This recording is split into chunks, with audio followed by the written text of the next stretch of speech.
wide open layup, passes it off. I'm not saying trade James, but I'm saying trade James Harden. That's it. Point blank period. Fire Doc, trade Embiid, restart it all. Trust the process. Trust the process once again. Embiid got his MVP. We're thankful. God bless. After that, we never won in a championship with him. Bookmark it, clip it. I don't care. It's never happening. Embiid bullies his way inside, out to Harden for the three. Got it!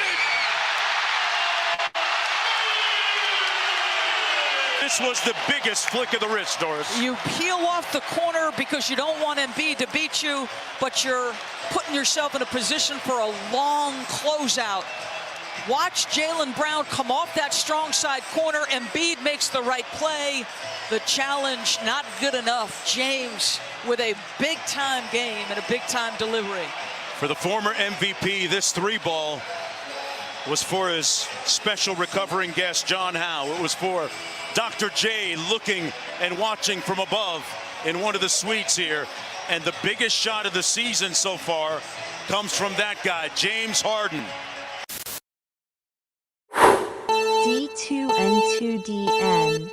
JD, cut it up for real.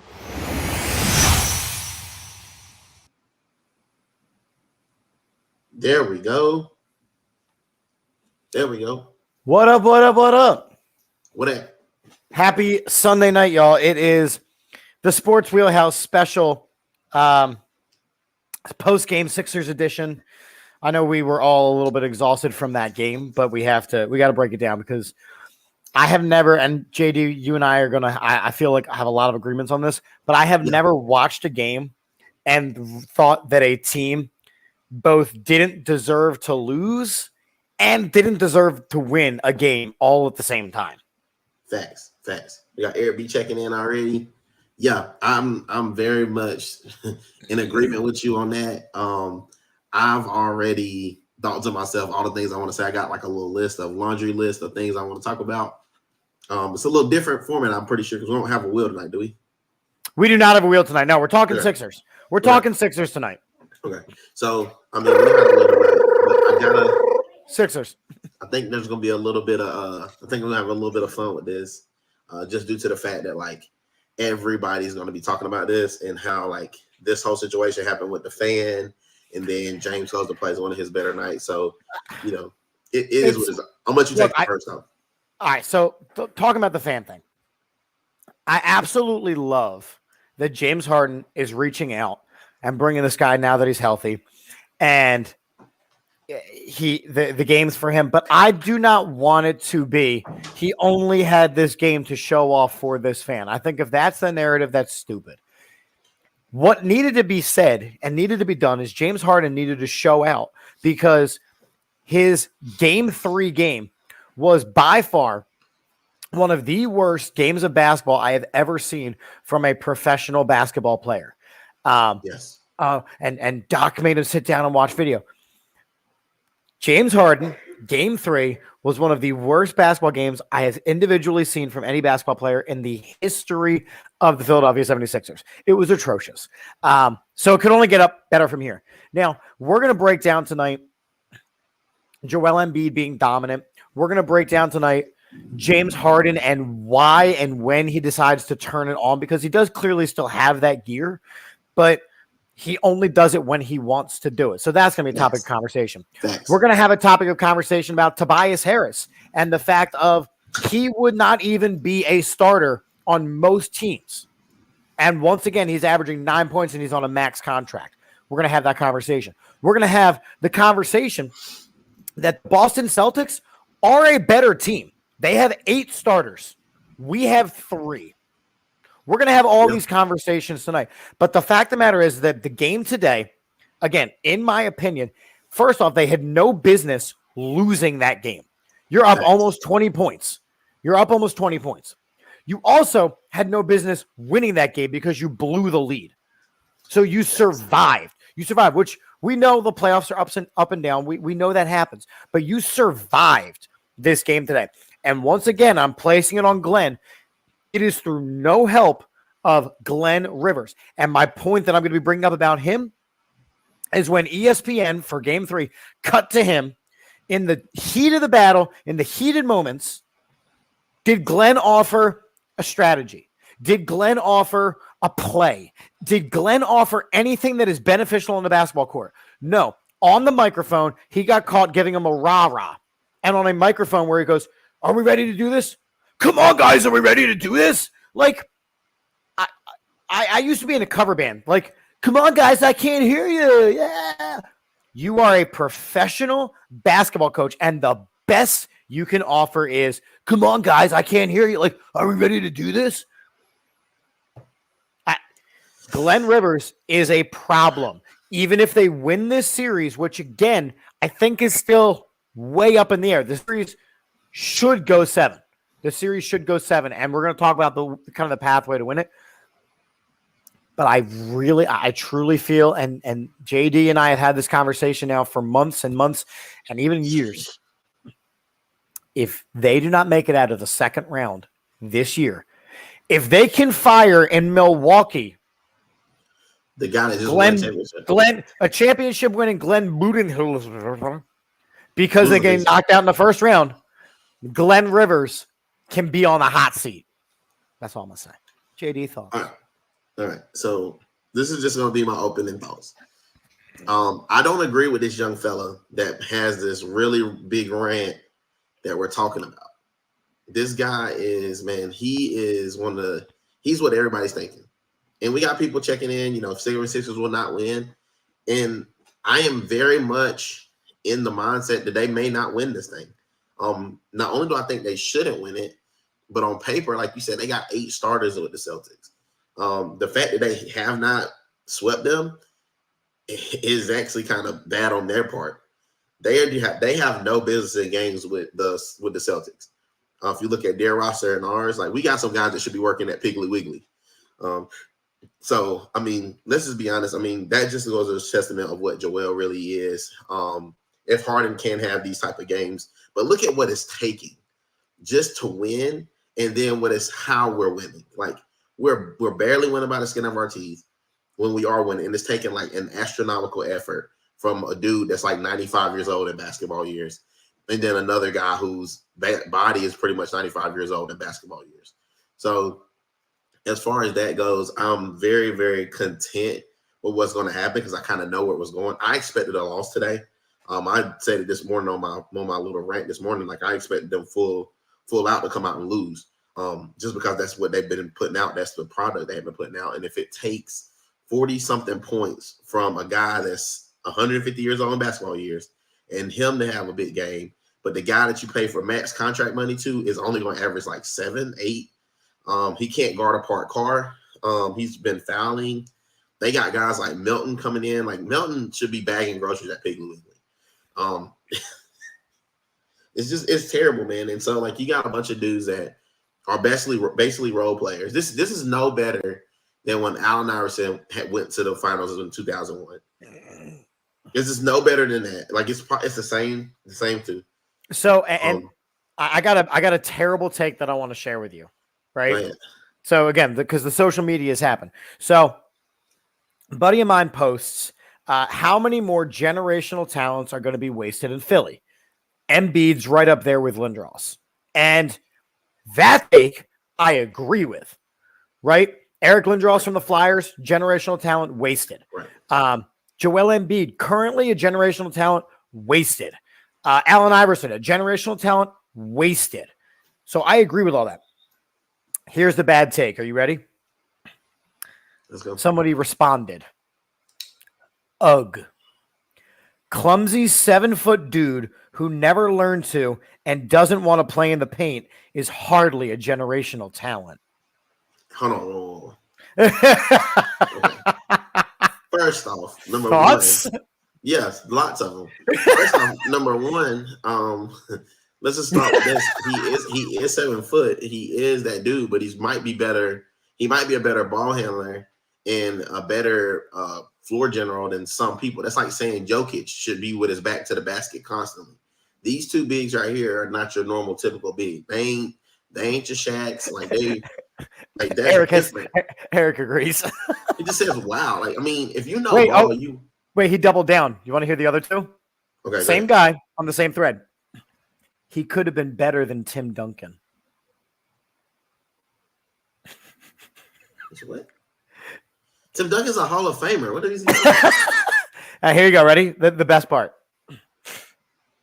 The guy is laying on the floor about 4 minutes a game with all of his trips, clumsy falls, and soccer flops. He's got no business at the top of the key all the time. It's stupid. And because the new NBA, the players control the league, he's uncoachable to stay in the paint and be a true center, which would help this team tremendously. Well, first of all, that would work if we had the rest of the team that he would need to be a true center. But because he plays on a team that doesn't have but 3 starters, he has to play guard and center. And it's the new NBA. Like, let's just start there. It's also the new NBA. Or he needs to play guard and center because we got 3 starters and the dude that would get max money that really can't walk and chew bubblegum at the same time. They can't guard a parked car in a snowstorm. I felt like I had to share that with you. One of the things that you kind of alluded to is the fact, and I saw it on the top of your rant this morning where it said the process failed. Yeah. Right? Yeah. I'm actually going to take this a different way. I want to hear this. I didn't get to hear it this morning. I do not feel that I feel like the process has already failed, but it failed when we had to get rid of Ben Simmons, right? Ooh. So the whole idea of the process was lose to get good young generational talent, right? And we got Joel Embiid, right? But look at all the failures that came out of it. Nerlens Noel, Jahlil Okafor, Markelle Fultz, Ben Simmons, who, if they are successful, it was not as a 76er. Even Michael Carter Williams, who won, who had a good rookie season and then had to be shipped off, right? Right. I feel that the process failed when Ben Simmons failed. This is not the process anymore. Thank you, Reggie Miller, choking. This is not the process anymore. This is a basketball team surrounding a talent for an NBA championship, right? Giannis is a generational talent. They have built a team around him. They won an NBA championship. Jokic is a generational talent. They have tried to build a team around him. Now, they will not win an NBA championship, but they are making an attempt.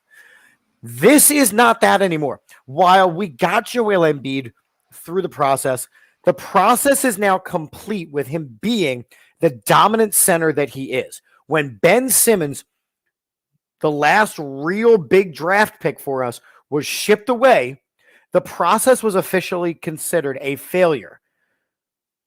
This team needs to be winning second round playoff series because we need to be competing for an NBA championship. And it ties into the wasting of a generational talent. Joel Embiid is absolutely dominant all the time. So what did they do? They added a James Harden with him. James Harden shows that he still can be that guy. He put up 45 points in game 1. He put up 42 points today. He still can be that guy. However, the problem is that he still puts up games like game 3, which was, again, as I've said, one of the worst basketball games I have ever seen in all of my years watching the sport. The inconsistency is what's going to cost this team, and having no coach to guide them and coach them through that is going to be, while the process, as it currently stands, process 2.0 is going to end up as a failure, and Doc Rivers needs to be relieved of coaching duties if they do not get out of the second round this time. You're muted. Got sound.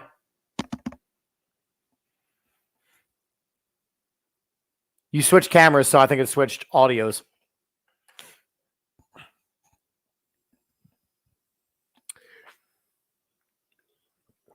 For those of you listening on Apple Podcasts, we're currently experiencing some technical difficulties. Please hold. No. You hear me now? Yes, go. Yeah. So this whole time I've been sitting here listening because I could not talk because apparently I left you speechless is what I did. You did. I want to just kind of jump in on the Doc Rivers part of it. Like, honestly, I've been saying it since he got here. And then they went and added Daryl Morey to this whole smorgasbord of trash can juice, which we call a front office. And, we all blamed it on Brett Brown at first, or Brett Brown can't coach, or Brett Brown is this, or Brett Brown's too soft, or whatever the case may be. And, it was a low hanging fruit. Like, he was the guy that's supposed to take us through the process. But in the reality, Brett Brown might have been the guy, because we've gotten farther with Brett Brown than we ever did with Doc Rivers. And then you bring in Daryl Morey, who's supposed to be the fixer of all things, right? All he did was bring in a bunch of guys that had played for him before, that he liked, in our homeboys, and they hang out. So he went out and got the guy who loves chicken wings and strippers. And then he went and got the guy who loves Jordans. And so you just got a bunch of guys that he's just comfortable with, and they're not going to work in Philly. And then, you didn't get any acquisitions that are going to make us any better. So we're still in that same spot, floating about 4th or 5th in the East every year. So as long as we're 4th or 5th, no one gets fired, but yet and still we don't get any type of we don't get anything. And so they're going to hang their hat on the fact that they have the MVP of the league, right? So everybody's saying now we got the MVP. But that's an individual award. This is a team sport. So, that's where we go wrong at. And as much as I love Allen Iverson and him winning MVP and scoring championships and all that stuff, it didn't equate to him winning any rings. So I think that Allen Iverson would give those awards back for a couple rings. And it could, solidifies you the way we're thinking about it. It solidifies you as being one of the best players ever to do it when you have those rings along with the accolades. So, right. There's a reason why we talk about Kobe, Jordan, and LeBron as the greatest, and Melo isn't even in the conversation. No. And it's not about your talent. I love your talent. Your talent can be great, but your talent it's almost like in the Bible. They say faith without works is dead. So you can have all the talent in the world, but if you don't accomplish anything with those talents, as far as, because this is a team game, if you don't accomplish anything with your team, then you pretty much wasted your time. So anybody that's sitting here saying, hey, his talent is being wasted in Philly, they're not wrong. We're all seeing him, and we're all in all of the things he's able to do, but he is wasting that talent without the possibility to go any farther than the first and second round in the playoffs, because we don't have a coach to get us there, schemes to get us there, players to get us there. So we're just kind of just stuck in that basketball purgatory. And the thing is, it's not on him. You know what I mean? Like he put up 34 points tonight. He had 30 yesterday. I mean, it's not on him. He's getting doubles. He's doing what he's got to do. It is the team overall. So look, the Sixers made improvements to this year's roster. I would not say drastic improvements, but this year's roster is better than last year's roster. Okay? Yeah, but remember how we said back when they traded Ben Simmons? We said that they gave away too much with the Ben Simmons trade. Giving away Ben Simmons for Harden was great. Like, they won the trade in that aspect. But giving away Curry, giving away some of those other pieces, then they got rid of Thibault. Then it just like seemed like they just got rid of all these guys, and none of these guys seemed to help. But that's my thing is that, okay, so you look at the Sixers on paper and you look at Boston on paper. Both teams made improvements. Boston was better last year, and they got better. Right. The Sixers were what they were last year, and they got better, but they're still not good enough. You've got, with the Boston Celtics, 8 guys that could start in the NBA on any team. Oh, yeah, if you trade either of the Williamses to the Sixers, they are starters. Right. If you trade White to the Sixers, he is a starter. You got Brogdon. How about Brogdon? If you trade Brogdon to the Sixers, he is a starter. Dude. If you trade here, and here's where the point is. If you trade, tonight you had 8 guys play. Yep. Paul Reed does not start in the NBA. Not B-Ball Paul. I love B-Ball Paul, but he's not there. Niang does not start. Melton does not start. Niang looks like he works Here we go. PJ Tucker does not start. Tobias Harris does not start. Can I say something real quick? Can I jump in? Please do. Paul Niang and Tobias Harris look like they could be a part of a UK or English singing group. They just were not just good enough to make it in America, and they went over there to basically become the Spice Boys. Like, we don't need this anymore. Like, I'm tired of these two. But we do, because trading Jimmy Butler was another punch in the process has failed, because you were trying to acquire as much superstar talent as possible. And you Right. had Jimmy Butler. Right. And you said, no, we are going to stick with Ben Simmons. And then to move on away from Ben Simmons is why I say the process ultimately was a failure. Dude, it's not even a close, it's not a close thought process to think that it was a complete failure, because everybody that we drafted within that era is now gone, with the exception That was my point, right? And I just went boom, 1 through 6. Markelle Fultz, like, gone. Like, all these guys, like, we wasted, and the picks that we should have gotten are in the NBA excelling. Like, the year that we should have got De'Aaron Fox, or the year that we should have got Jason Tatum, or anybody for that matter. Like, you have years of players that are in the league that are now making an impact, and we didn't get any of them due to the fact that we thought we had a master plan. Well, come to find out, we not only don't have a master plan, we don't even have a person that can get us the master plan. The two GMs we do got, they both stink. Like, Elton Brand and freaking and Daryl Morey both suck. The two put together don't make a good one. So we can't. And like the other thing for me about this game today, and I'm going to compare it to game 3, is it does tie into the officiating, right? So in game 3, you came across officials who were calling literally everything. Right. It was one of the most ticky-tack games I have ever seen called. But you have to adjust to what that game is going to be. So you don't pressure as much, and you let the game get a little bit high scoring, because you got to keep certain players on the court. Today wasn't that day. No. Today they let a lot go. So the fact that they didn't out-muscle the Celtics says everything that you need to know about this team. Harden is not going to defensively pressure anybody. Embiid is working on one good leg, and he is doing everything that he can. But Tobias Harris doesn't show up defensively. Maxey does what he can. PJ Tucker, who's supposed to be a defensive stud, does not show up defensively. I mean, he had 3 rebounds. How are you going to tell me that PJ Tucker, who for most of the series didn't even attempt a shot and takes pride on the fact of, well, when I don't shoot, we win. When I don't even attempt a shot.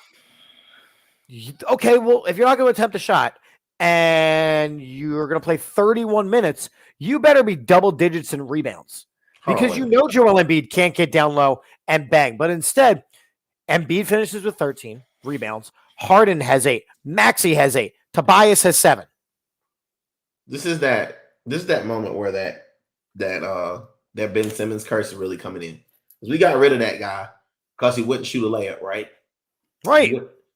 Well, this guy that we had at the beginning of the show, that guy said that Harden passed up a similar layup, and Harden caught no absolute hate. No one was like, hey, let's trade him, let's get rid of him, let's send him off to a nursing home, which that's where it probably belongs at this point. But no one said. But unless he plays like he does today, or he did game 1, the fact that he can still turn it on is crazy. It's not. I don't think he's turning it on. I think that guy. You ever heard the saying where, like, I'm not trying to be morbid, but like they say, like, when someone's sick, very sick, going through like like a terminal illness, like they get their last little bit of juice. So it looks like they're rounding the corner. It looks like, hey, Miss Person. The last good day. The last good day. You're rounding your corner. You're gonna beat this thing, and then just all that good energy was all the energy you had left, and then it's nothing. I think he gives up his best effort in these type of games.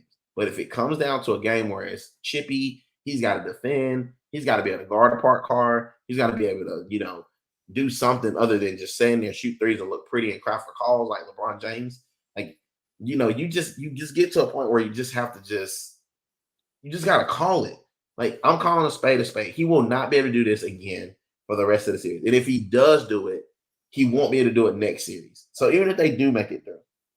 With Harden, it just, to me, from what I've been able to say, it's when he is willing to play aggressively and take those shots. So like in game 3, when he had that awful game, he may have shot early, but his shot wasn't falling, and he got in his head the rest of the way. So he started overthinking and traveling and turning the ball over and passing into no lanes. And at that point, exactly, he turned into a choke artist. They should have just pulled his ass off the court, but you can't do that because your bench isn't deep.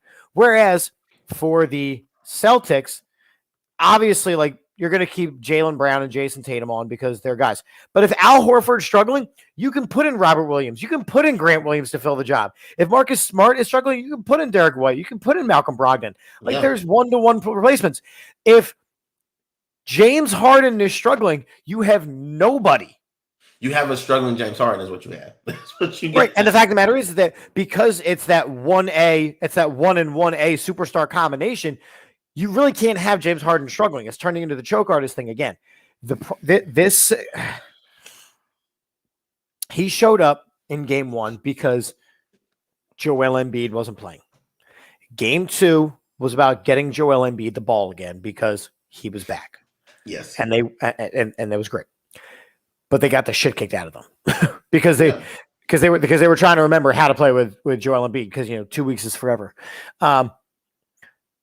When game 3 happened and he had a horrific game, that was problematic. So what does he do? He gets shots early. They fall early. He attacks early, and it's great. And he goes off again. But it is inconsistent, and you cannot rely on that. The other thing that I want to point out, and JD, you coach basketball, so maybe you have a different take on this than I do. Uh-oh. Could you please tell me what system the Sixers offense runs? It's not a motion offense because there's not a whole lot of movement in it. I would say it's like a inverted motion offense because they sometimes pass and cut, but most of the time they don't do anything because they're kind of stationary. It's like like to call it a sit and watch offense. Yeah. A sit and watch offense. So to the obvious outsider here, see what I did there? To the obvious outsider here, what it looks like is James Harden or Joel Embiid gets the ball in. Everybody else get the hell out of the way. In the 3-point area. And they hold it until there's about 5 or 6 seconds left on the shot clock. Yeah. And then they realize, oh shit, there's 5 or 6 seconds left on the shot clock. And then they do their best to get a shot up, and hopefully it goes in. That seems to be the offense that they're running. And if that's the offense that they're running, then you don't need you wouldn't ask that of Pop Doc Rivers to coach the team because I could run that offense. And it's bad, man. I mean, we're talking about this in a win. You know what I'm saying? Like, we're having this type of me and you are having this type of conversation about what they're doing in a win. And again, in a game that they both didn't deserve to lose. Yeah. But they also did not deserve to win. The fact that Smart got that shot off after the buzzer in overtime was somebody saying somewhere, hey, we're going to try and get this to 7, but y'all need to get lucky somewhere. Or it's just, okay, let me just throw this out there. I watch a lot of college football. So you know me, like I'm always watching like the little stories and backstories about different teams. And the fact that, James Harden goes out, brings his kid to the game, Great survivor, it almost was like good karma. You know what I'm saying? It was almost like a good, like, omen for the Sixers. That luck is going to run out sooner than later. We're beating them by 1 and 2, and then they're just completely destroying us when they're beating us.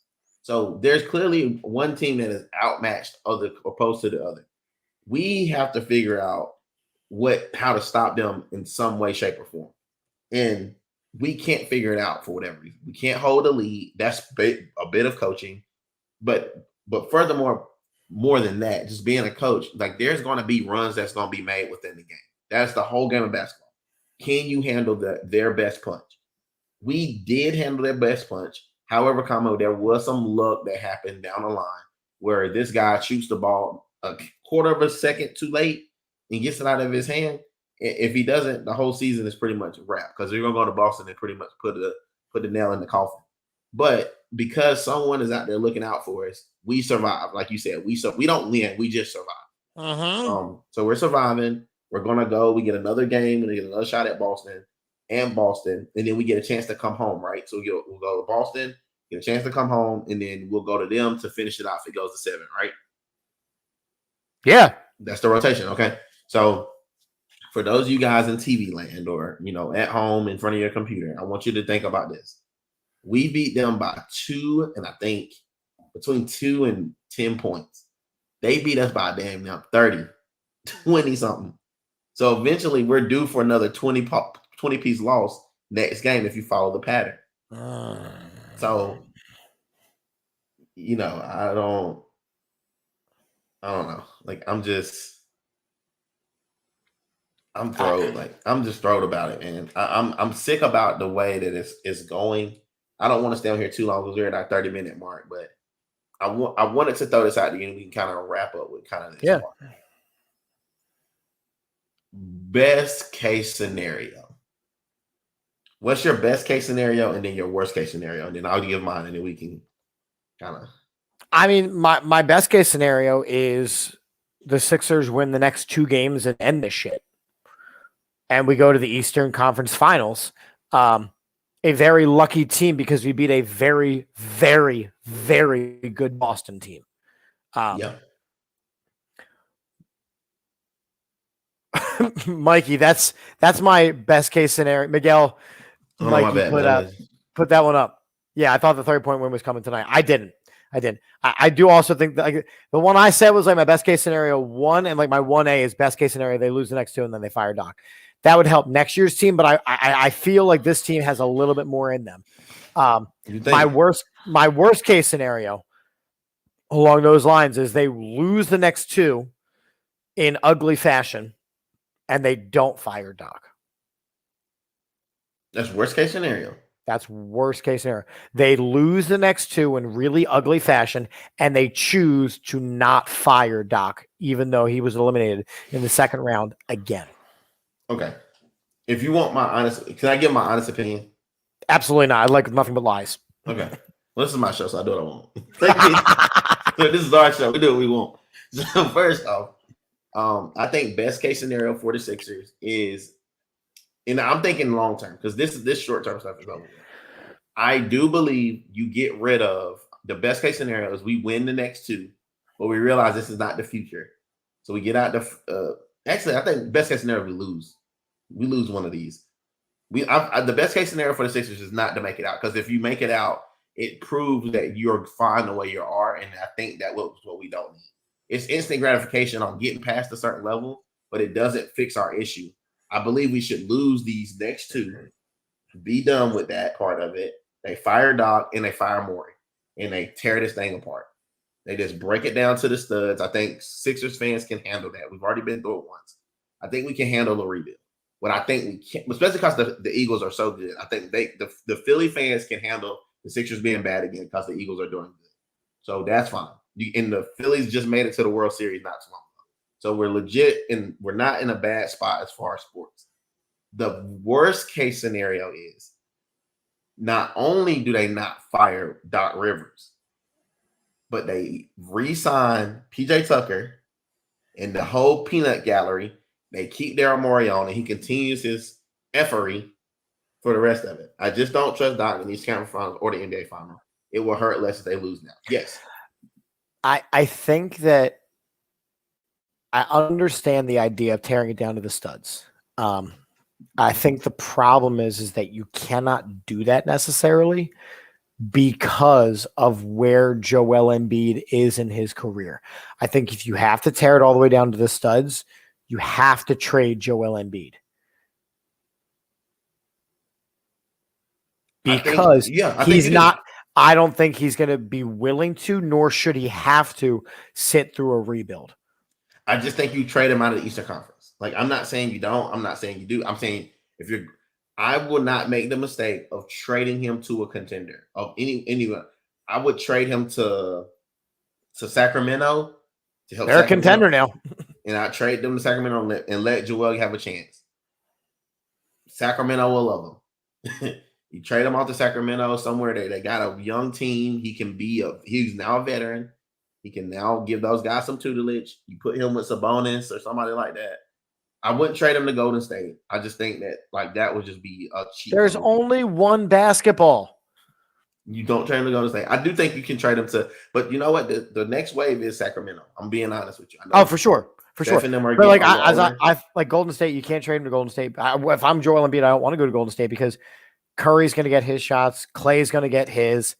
There's one basketball. But you could trade him for Draymond. But that's really what's. I swear, listen. I know you hate it, but I'm telling you, that's what probably was. Draymond and Dylan Brooks are team cancers. So that's why they got rid of Dylan Brooks. He's not coming back to the to the Memphis Grizzlies, and they're gonna do the same thing with Joel. I mean, not Joel, but to Draymond, because Draymond is now like he can't get along with the young kid when he Jordan Poole. Jordan Poole, like he's not even shaking his hand anymore. Listen, it's a mess over there. So I think I just think that for me, if they do have to do a rebuild, it's kind of like a modified quick rebuild where you keep your core, which is Maxey and Embiid, and you're going to end up keeping Harden if he re-ups with us, but you got to spend a little more in free agency and get that one more player. You got to figure out a way to shed Tobias's contract for something. You can't. I know you can't because it's a horrible contract, but you got to shed it for something and put him with one of those guys that wants to get a ring and can kind of see it. Like that's why PJ Tucker signed with the Sixers. You know, yeah, you can say the whole Morey thing and the Houston thing, but he wanted to come to Philly and ride the coattails to a championship. Yeah, but only problem is you didn't have nobody else to put in this place. So that's the issue. My issue with this whole thing is that you did nothing to rebuild this crap. Like you didn't give us any type of future. You gave us B-ball Paul, and you got rid of. Who's good? He'll be a great 8-man, like on the 8th, but he shouldn't be playing in playoff games. I think you bring in. I think you go with Matt McClung. I think you bring Matt McClung in next year. You just let him spin. If nothing else, is to add some excitement. Like you do something, because if you're gonna have to rebuild this thing, you go with the young talent you do got in your the G League team you got is pretty decent. You offload Harden and Embiid. You get you some draft collateral. You just offload them. I'm telling you, Chip, if you don't, man, the chances are he's not gonna play. He's gonna be load managed for 2 years. So even if you do keep him, he's not gonna be playing the brunt of it. He's got his MVP now, so he'll just be trying to, just. You think next year he coasts anyway? No, he won't coast next year. You can't. Only way you coast next year is if you don't have nothing to play for. Now, and that could be possible. I mean, you could get a new coach, you could get a whole other system, but I don't know where the money is you got to be able to go somewhere in free agency and attract some of these high value free agents. Not dang on PJ Tucker. Like he ain't no high value. That's really bad. The PJ Tucker move was always bad. It is still bad, and that's enough bad for me. Listen, it's just. But I do not think that trading the face of the franchise is the answer. Listen, you're going to waste them. Everybody's already saying you're wasting them. So you might as well not waste them and get something while you can get something from them. Him winning MVPs doesn't help the franchise. All it does is put hardware in his house so he can feel better and sleep at night. I mean, they're not doing anything for Hans. The only thing you're doing for Hans is letting everybody know, hey, when I was a hooper, I was a hooper. Like very, very similar to Allen Iverson. Allen Iverson has nothing to show from his time in Philly except for MVP and broken promises. They didn't put anybody around him. Very similar to what they're doing now. They're putting nobody of any importance. And everybody's talking about, well, James Harden. James Harden is 97 years old in basketball. Like, at best. That dude even when he's moving fast, he's moving slow. Like I just can't. Like the game is getting faster and faster and faster, and we're not getting faster with it. We're trying. They're making it. They're making a. We're gonna give it the good old college try, but well, and that's why like every single time that James Harden throws a Jalen Hurts like pass to Joel Embiid, it's such a big deal because they're pushing it. They're pushing it down the court. They're trying to get in the front of. They're trying to not wait until those last 4 or 5 seconds of the shot clock. You ever thought that the fastest guy on the court sometimes is the center? Like, has that ever bothered you? Only if Maxey's not on the court, because that dude is fast. Yeah, he's fast, but what did you call a fast guy to a fast blind guy? A magnet for headaches. Roadkill. That's what you call him. He's gonna run out on the road. Like he's a rebel without a cause at this point. He's just running around. He's trying to do stuff. And it's like, why are we doing this? Like, stop messing with us. Like, go get us some real people. If it takes us a couple of years, okay, great. But they keep, and then the thing about it is they win just enough so they get crappy draft stock. So they can't even get anybody. Jaden Springer is never going to see the light of day. Poor kid, man. And so you keep looking at it like this is the last thing I got to say, and now I'm gonna let it go. If you think about it, ever since the triple bounce to the Toronto Raptors, they have never recovered. Never recovered. And then it continued on with the not dunking it. That started a whole nother, thing. Like, it's just been these things you can point to at this franchise for the last 5 to 6 years that they're good teams, but just not good enough. And it's at first we blame the coach, and then we blame Jimmy not staying, not resigning, and wanting to come back, and we blame Ben for that. And it's like now you look at it now, it's still messed up. And Ben's been gone for 2 years. He ain't even playing basketball no more. Right now, here you go. Here's your comparison. Right now, this Sixers team is on the same exact wavelength, the same exact tip as the Kemp Payton Sonics and the Jason Williams Divock Weber Sacramento Kings. That's the best the Sixers team is until they prove that they can win something. You ain't lying, man. I mean, I hate to be Ron Rose, and I know we're going to catch a lot of hate tomorrow. You have T. Will and them talking trash, saying we don't respect the team and we don't want them to win. But I respect the team. I love the team. The problem is that I can't not call it like it is. This team is winning because you have to win a game here and there. They are not the better team. They are just happening to win a little bit. They got lucky because of a 0.1 second today after blowing an almost 20-point lead. And that's, my friends, is called bad coaching.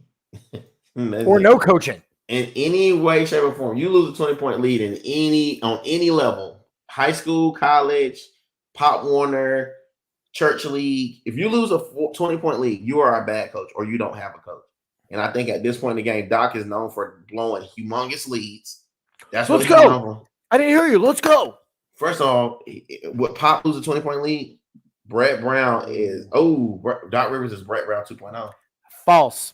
Other way around. Other way around. Yep. Brett Brown at least showed growth.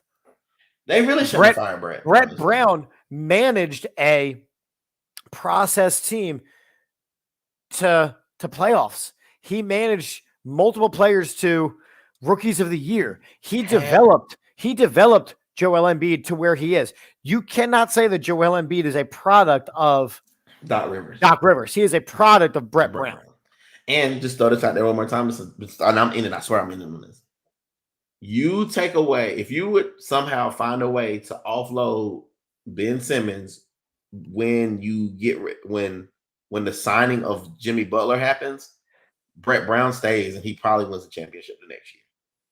Because that team is very, very good still without Ben Simmons. Because you can trade him and get some value for him because he has a lot of value still at that point. It's just that I think they were $1 short in a day late and $1 short. And that's just what it was. Like the situation being different, I think Brett Brown could have been the guy for the team, but I think bringing Doc Rivers in was a complete sham. And then bringing Borey in was terrible. Brett Brown could have been the guy for the team, and Jimmy Butler could have been that missing piece, but they bet on the wrong horse. So if the Sixers team as it stands right now and Joel Embiid never win a championship, that is the moment that you're going to be able to focus back on. Oh yeah, the triple when they chose Doc Rivers and Ben Simmons over Jimmy Butler and Brett Brown. Facts. Hey, listen, I'm with you. That is the point. I think we should leave it right there. I think we know what words can do us any better justice. Chip, what you got going on this week? I know we can't actually show tomorrow. I don't think I got too much going on this week. Actually, I got a ton of baseball. Facts. Both coaching and umpiring, and I don't even think I'm going to be on the weekly report for the boys for the Eagles. So if I'm in the little box, I'll let the people know. All right, bet. Me, same thing. We got a couple interviews, couple prep interviews we're gonna start doing. ramping up for since it's the off season for basketball, and we got a couple of little AAU tournaments we're gonna hit and try to cover. The big AAU tournament in South Carolina with a bunch of top players this weekend, so we'll try to get some interviews with them, maybe some shorts for YouTube, and then just a normal man. Since we don't have anything, I'm just gonna be trying to chill, spend some time with the family, get ready for the softball World Series that's coming up really good, really cool. Appreciate you, man. Eric checking in. Appreciate Mikey checking in. Everybody that checked in. Since we ain't gonna see anybody probably until the following week, I just want to say Happy Mother's Day to all the mothers that are out there. Yeah. My wife, the moms everywhere. We can't do anything without y'all. So thank you for holding it down and making us look really good in the process. Facts. We were just talking about that. So shout out to Miss Sarah. She always, taking care of the kiddos. So I can get on here and do my thing. And Miss Tila, who always pokes her head in. We got to get on the show soon. Can we get on the show soon? Is it almost time for like another one of like a double day show? We might need to get them on. I think it's by that time. I think T and Sarah, I think they've been away long enough. I think we should get them back in here, get their opinions on some of this sports stuff. I think it's about that time. Or just stuff. Yeah, we can do a special edition, like couples edition. Yeah. Couples edition. We'll get some relationship questions and throw it on the wheel. We'll throw it on the wheel. I like it. I like it. We just brainstormed that right here on the show. Copyright. Yeah, nobody try to steal that, you weirdos. Chip, where can they find you? You can find me at Chip for the Birds, which is my Philadelphia Eagles one mostly, and I do a lot of stuff there. And, of course, at Umpire Stories, where I tell about the shenanigans on the baseball field that I deal with from time to time, every day. I just did my 31st game of the year already. It is May 7th. You're going to be doing it up until when? September? October. Jeez. You're going to be in the thousands. No, I'll finally hit triple digits. Like the last 2 years, I think I hit like 95 and 99 the last 2 years. But I'll hit triple digits this year. Yeah.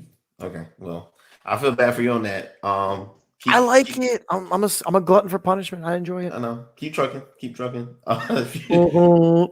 guys can find me at D2N Pods and KCADS_TM. KK is where you're gonna find everything prep related, everything like for the college players, high school players. Always start putting out stuff about recruitment, more recruitment stuff for more players trying to get recruited, and leave you guys links to free recruitment services that do offer you guys some recruitment stuff for parents and players. So be on the lookout for that in the next couple of weeks. We'll have some free resources for you guys. All right, Chip, you want to take us out? Okay, bye. Okay, bye. Okay, bye.